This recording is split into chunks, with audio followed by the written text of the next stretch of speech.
আমরা আবার কিন্তু ওই ছোটবেলার পড়ায় চলে গেছি, দেখছেন? আলিফ বা তা এগুলো শিখবো আবার এখন। এখন দেখেন প্রত্যেকটি হরফের বানান রীতি আছে আপুরা। এই যে আলিফ, আলিফ হরফটা কিন্তু বানান করে লিখি। হামজা জবর আ, লাম ফাজে আলিফ, বানান করে লিখছে। এই যে বা হরফটা, বা হরফটা কি করছে, বানান করে লিখছে নিচে, দেখেন দেখা যায় নিচের হরফগুলো। আর হ্যাঁ, একটু zoom বোঝা যায়। করবো না? এই যে দেখেন প্রত্যেকটা হরফের বানান রীতি আছে এরকম। বা, আলিফ জবর বা, তা আলিফ জবর তা, তা আলিফ জবর সা, জিম ইয়াজের জি, দুই পেশ মুম। তাহলে কি হয় এটা, জিম। প্রত্যেকটার বানান রীতি আছে না? এখন সহজ করার জন্য বলছি, যেই হরফটা বানান করে লিখতে দুইটা হরফের প্রয়োজন হয়। কি বললাম আমি? যেই হরফটা বানান করে লিখতে দুইটা হরফের প্রয়োজন হয়, ওই হরফে এক আলিফ পরিমাণ টানতে হবে। আর যেই হরফটা বানান করে লিখতে চারটা হরফের, অথবা তিনটা, অথবা তিনটার বেশি, যেই হরফটা বানান করে লিখতে মিনিমাম তিনটা হরফের প্রয়োজন হয়, মিনিমাম কমপক্ষে তিনটা হরফের প্রয়োজন হয়, তাতে আমাদের কি করতে হবে, চার আলিফ টান দিতে হবে। বিষয়টা বুঝছেন কিনা আপনারা?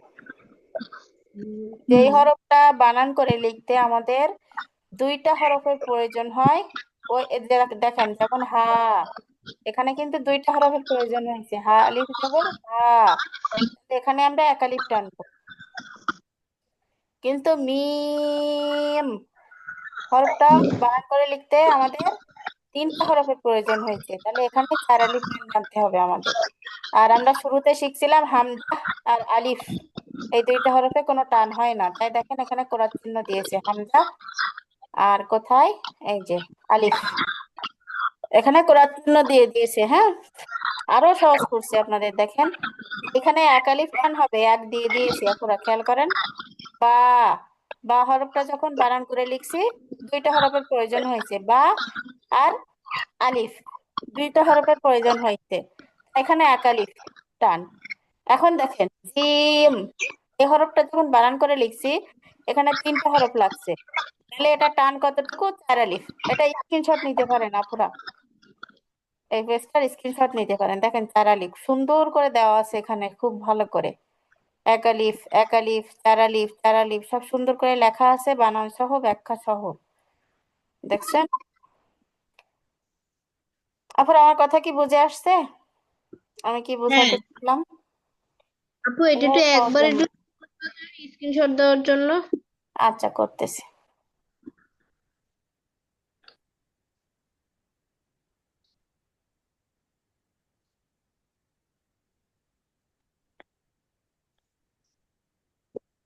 হ্যাঁ,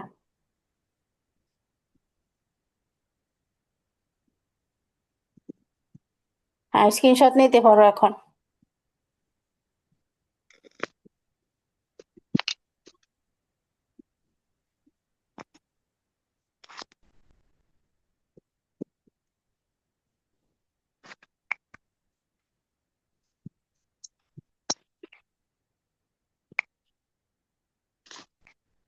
জি আপু, নিছি।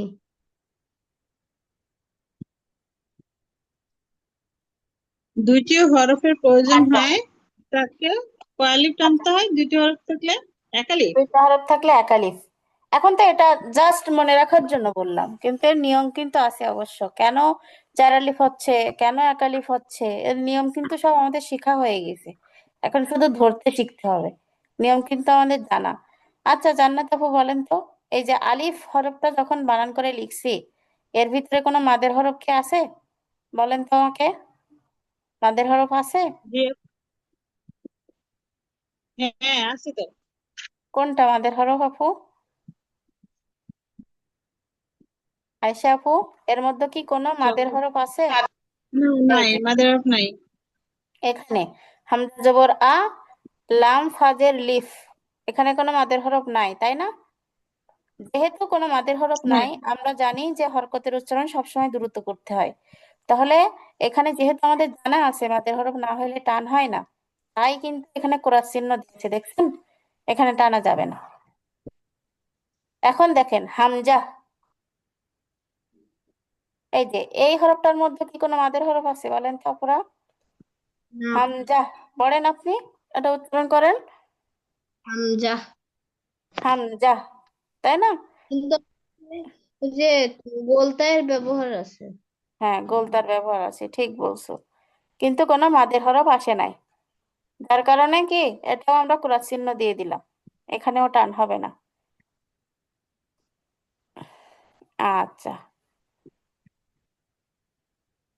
এখন এই হরফটা বানান করেন তো জান্নাত আপু। কোনটা আপু? এটা সদ না সিন? সিন। আচ্ছা, সিন। যে জেরে বাম পাশে জরমলা ইয়া এটা মাদ্দে কিসের হরফ? তাবাই। মাদের হরফ, তাই না? মাদ্দে তাবাই। মাদের এখানে কিন্তু হ্যাঁ। ওয়াকফের চিহ্ন আছে একটা, খেয়াল করছেন? তাহলে ওয়াকফ হুম। করলে শেষের হরফে যাই থাকুক জজম হয়ে যায়। হুম।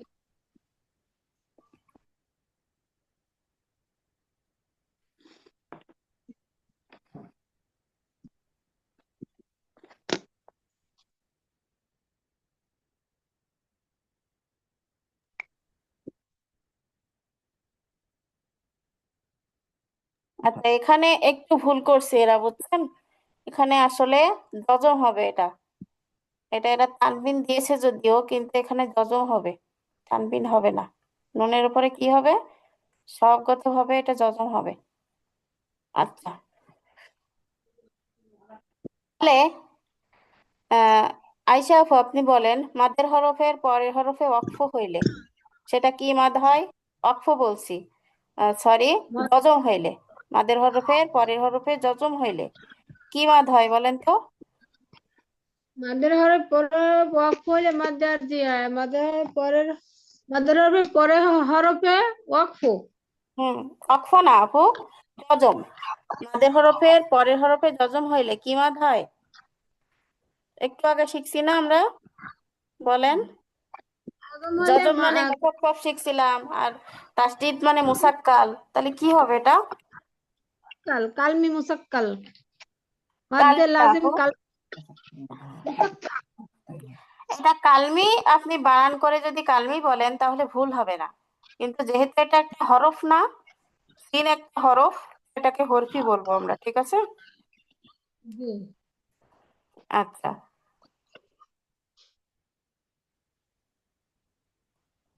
আরো কয়েকটা শিখি আমরা। এ- এটা বানান করে পড়ো, আফিয়া, আফিয়া পড়ো এটা। কোনটা আপু? জিম। হ্যাঁ। জিম। আহ, যে বাম পাশে জজমালে ইয়া মাদের হরফ। আচ্ছা, এখানে প্রত্যেকটাতে তানবিন দিয়েছে যদিও, কিন্তু এটা জজম হবে প্রত্যেকটা, হ্যাঁ। জিম, মিমের উপর জজম হবে। নুন, এই যত জায়গায় তানবিন দেখছো না, এগুলো আসলে তানবিন না, এগুলো জজম হবে। আচ্ছা আপু, তাহলে এটা জজম হবে হবে হচ্ছে এখানে, তাহলে কি হবে বলো তো? এটা কি মাদ? মিমে যদি জজম হয় এটা কি মাদ বলো? লাজিম। মাদ্দে লাজিম হরফে মুসাক্কাল। মুকাফ মুসাক্কাল। মুখাফফাফ, জজম হচ্ছে না, তাসদিদ হইলে মোসাক্কাল হইতো, হ্যাঁ। যেহেতু এটা কি হচ্ছে, জজম হচ্ছে না, তাহলে কি হবে বলো? মুকাফফাফ। মধ্যে মুখাফফাফ। লাজিম হরফে মুকাফফাফ। আচ্ছা আফিয়া, এটা পড়ো তো, এটা পড়ো। কোনটা আপু? দেখছি না তো। ও, এটা হ্যাঁ, মাদের এখানে হরফ। এখানে কয় লিফ টান হবে বলো তো আফিয়া? আলিফ। মাদের হরফ আছে না? হ্যাঁ, জবরের পরে কি আসছে? খালি আলিফ আসছে, তাহলে সা হরফটাতে কি এক আলিফ টান হবে। এটাই কয় আলিফ? এক আলিফ। তা। কেন এক আলিফ? এই যে জবরের বাম পাশে খালি আলিফ। হ্যাঁ, তাহলে আমরা প্রত্যেকটা হরফ যদি বানান করে লিখি, তাহলে ওই লেখা দেখেও বুঝতে পারবো যে কোনটা কি মাদ হয়েছে। আর যদি এক কথায় সহজভাবে চিনতে চাই তাহলে কি করতে হবে? যেই হরফটা বানান করে লিখতে দুইটা হরফের প্রয়োজন হয়, ওটা একালিফ টানবো। আর যেই হরফটা বানান করে লিখতে তিনটা বা তিনটার বেশি হরফ প্রয়োজন হয়, সেটাকে আমরা চার আলিফ টানবো। মনে থাকবে কথাটা? আর আপু তিন জি আপু। আলিফ যেটা কি হবে? তিন আলিফ তো শিখছি আমরা, মাদ্দে আরজি শিখছি না, মাদ্দে আরজি, মাদ্দে মুনফাসিল, এইগুলা তিন আলিফ, এটা তো শিখছি।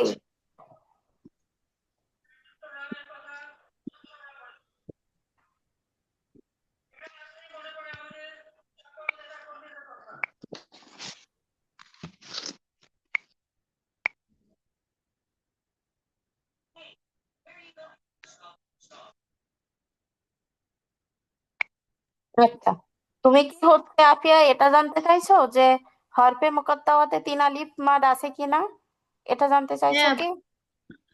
জি না আপু। না, হরফে মুকাত্তাওয়াত যত জায়গায় আসবে, হ্যাঁ, সেখানে হয় চার আলিফ টান হবে অথবা এক আলিফ, এর বাইরে কোনো মাদ নাই। আর না হলে আচ্ছা টান হবে না। মনে করো আলিফ আসলো, ঠিক আছে, তো আলিফে আমরা কি জানি, টান হয় না, তাই না? তো এটাই হচ্ছে কথা। এখন আপুদের বাড়ির কাজ শুনে নেন। এই যে আলিফ থেকে ইয়া পর্যন্ত, এই যে বানানটা মুখস্থ করবেন আপুরা, এটাই আপনাদের কালকে ধরবো কিন্তু আমি। আপনাদের যদি আলিফ থেকে ইয়া পর্যন্ত প্রত্যেকটা বানান মুখস্থ থাকে, তাহলে এইটা কি মাদ এটা চিনতে আপনাদের একবারেই সহজ হয়ে যাবে। ঠিক আগের দিন একটা বাড়ির কাজ দিয়েছিলাম না আপুরা, যে আপনারা বুঝতে পারতেছেন না, হরফে মুকাত্তাওয়াতের হরফগুলা আর মাদ্দে লাজিমের হরফগুলা ঠুটস্থ করে আসবেন। যদি আসতে পারেন তাহলে নেক্সট ক্লাসে আপনারা বুঝতে পারবেন, এটা বলছিলাম না? তো আপনারা মুখস্থ করে এসেছেন, আজকে বুঝিয়েছি। আজকে কিন্তু আর কারোর কোনো অসুবিধা নাই আশা করি, বুঝতে পারছেন আপনারা, আলহামদুলিল্লাহ। তো আজকের যেই কাজটা দিচ্ছি এটা যদি আপনারা করে আসেন, তাহলে বুঝতে পারবেন যে এর কতটা উপকার। দেখা মাত্রই বুঝতে পারবেন আপনি এটা কি মাদ, কারণ প্রত্যেকটা সুন্দর করে বানান দেওয়া আছে, দেখেন। এখন বানান যদি দেখেন, তাহলে আমরা তো সংজ্ঞা অলরেডি শিখে গেছি, ওই সংজ্ঞা অনুযায়ী দেখলেই বুঝতে পারবো। আবার আপনার যদি বানানটা মুখস্থ থাকে, তাহলে বা আলিফ জবর বা, এখানে তাহলে দুইটা হরফ আসছে, তার মানে এটা কি, দুইটা হরফ আসলেই সেটা এক আলিফ টান। আবার দাল হরফটা বানান করে লিখতে তিনটা হরফ আসছে, তাহলে এটা দেখে, এটা দেখা মাত্রই বুঝতে পারবো এটাই চার আলিফ টান দিতে হবে। তো এই জন্য বানানটার উপকারিতা অনেক। আবার এখানে কোনটায় মাদের পরে যজম হয়েছে, কোনটায় মাদের পরে তাসদিদ হয়েছে, এটা দেখেও কিন্তু আমরা কোনটা মুসাক্কাল আর কোনটা মুখাফফাফ সেটাও বুঝতে পারবো খুব সহজে। আপুরা বুঝতে পারছেন কি কাজ দিলাম? হ্যাঁ আপু, এটা সুন্দর করে মুখস্থ করে আসবেন, কালকে ধরবো কিন্তু। একটু উপরে উঠান আপু। স্ক্রিনশট নিয়েছেন আপু আপনি? ইয়া,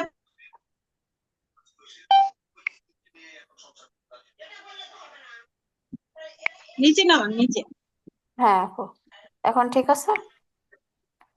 না, ইয়ে দেখা যাচ্ছে না। এখন যাচ্ছে আপু, দেখেন। আর একটু ছোট করে দিব তাহলে, এখন ঠিক আছে। জান্নাত আপু এখন কি ঠিক আছে? হ্যাঁ আছে, উপরে লেখাটা দেখা।